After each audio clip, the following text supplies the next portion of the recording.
Hi everyone! Welcome back sa aking munting channel. Ayan, gusto ko lamang pong gumawa ng short video upang batiin ang ating pinakamamahal na reyna na kung saan ay sinuportahan ng napakaraming mga supporters ni Reyna. Ayan, in behalf po ng Reyna's Best Team Ever, bilang ang inyong founder na si Rowanim, gusto ko pong ipaabot sa lahat ng ating supporters at mga kagrupo ng happiest birthday sa iyo, Reyna.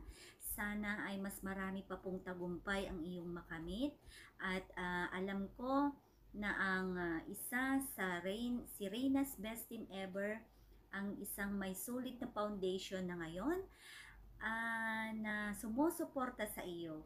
So, I hope na hanggang sa dulo ng laban ng iyong buhay ay nandyan tayo sama-sama lahat ng nagmamahal kay Reyna.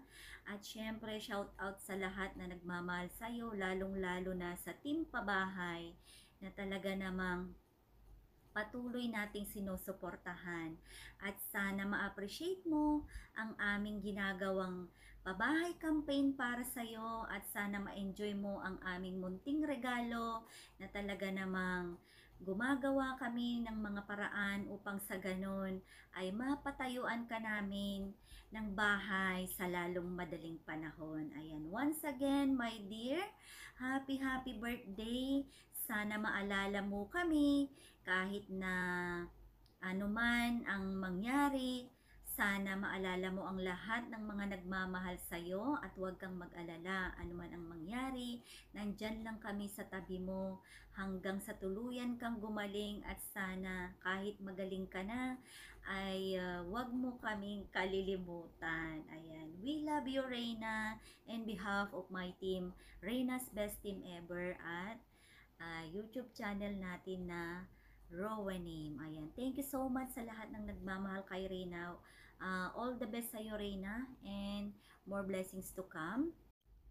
At stay sweet as you are, stay humble. Ano man ang marating mo sa buhay, ayan, todo suporta kami. At syempre, andito lang kami na super proud sa iyo.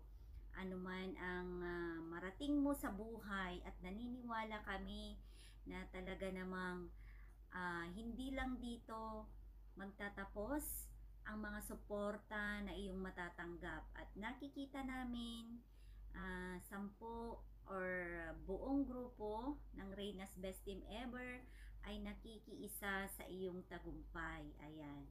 Once again, happiest birthday sa iyo, Reyna. We love you so much, my dear.